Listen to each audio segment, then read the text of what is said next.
All right, so unfortunately, we're going to play about a minute 20 from the president's. It was supposed to be a COVID-19 press conference yesterday, and then someone asked him about the Masters and should the Masters leave Georgia. I want to just be sure you hear me loud and clear. This is and it's this week. Right? Yeah, I mean they're teeing off.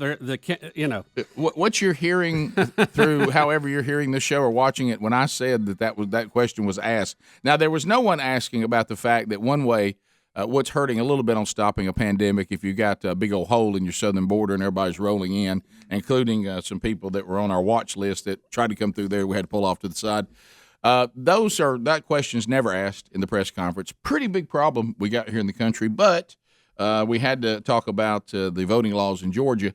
But you're going to hear, I hate to say this, but you're just going to hear what, in my opinion, it's a ramble that has the word Jim Crow laws that are just thrown in the middle of it somewhere. It's a tall-out ramble. Yeah, it's like it's just a matter of fact. I think the Masters golf tournament should be moved out of Georgia. I think that's up to the Masters. Look, two blocked. Two blocked. It is reassuring to see that for-profit operations and businesses are speaking up about how these new Jim Crow laws are just antithetical to who we are. There's another side to it, too. The other side to it, too, is when they, in fact, move out of Georgia, the people who need the help the most, people who are making hourly wages, sometimes get hurt the most. I think it's a very tough decision for a corporation to make or a group to make. But I respect them when they make that judgment, and I support whatever judgment they make. But it's the best way to deal with this is for Georgia and other states to smarten up. Stop it. Stop it. Come on, man. Stop it. Stop it.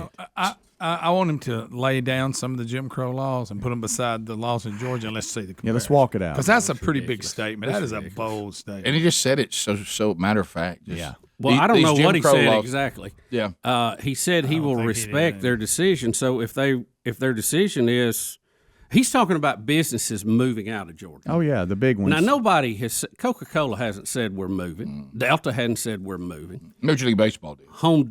They moved a baseball game. They didn't move out of Atlanta. The Braves are playing. I bet they're playing at home this week. About 80 games this year. Yeah. So, all of this is just a joke. I mean, it's real light on substance and heavy on showmanship.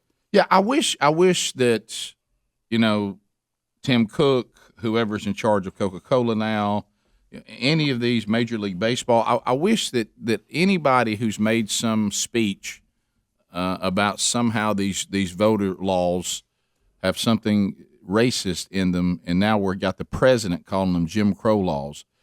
Somebody, one of y'all, if the president won't do this, you need to take the laws and read them and actually understand them, and then go to a microphone somewhere and say, I'm saying the things I'm saying. I'm protesting in this way, whether it's I pull my All-Star game out or I'm not sure what Apple and Coca-Cola are going to do other than that, like they're upset about it, and then say we're doing it because, as you can see right here, this part of the voting law is just like a Jim Crow law, and we're not going to stand for that.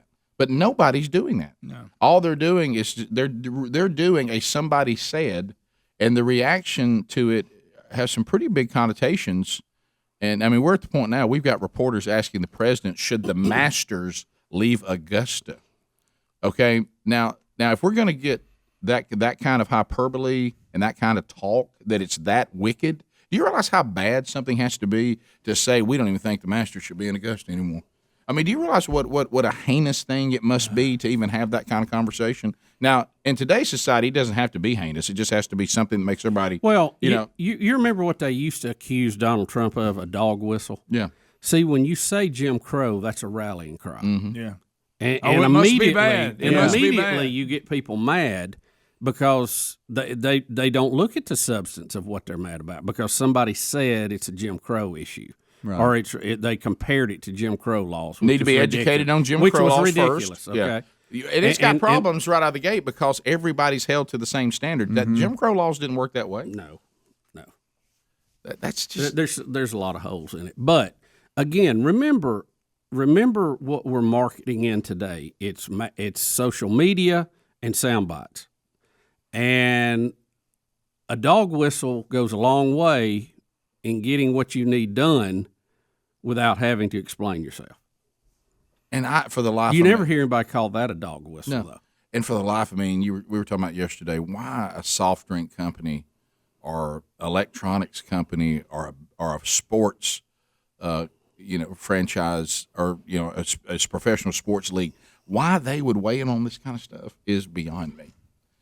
I mean, it's well, they're afraid of the woke mob, and they get bombarded with emails and calls and because that's what this group of people what they do. They're experts in creating chaos and havoc and concern for a corporation. Nobody wants to be called evil. Nobody wants to be protested.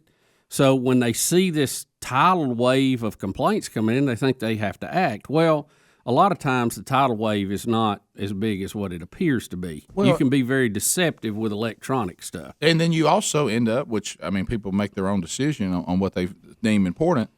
And we've said this, and we saw it yesterday with people now that are anti these products that are boycotting Georgia. So now the people that think that they're offended that they're boycotting Georgia, now they're mad at you. So you really get down to the point, if you're a corporation, you decide which mob you're going to cater to. Because now your product has been damaged by people who have a different point of view. Now they don't want your product because of the way you cater to another mob that they didn't like. So where does it end? Why get in the mob business? Rick and Bubba.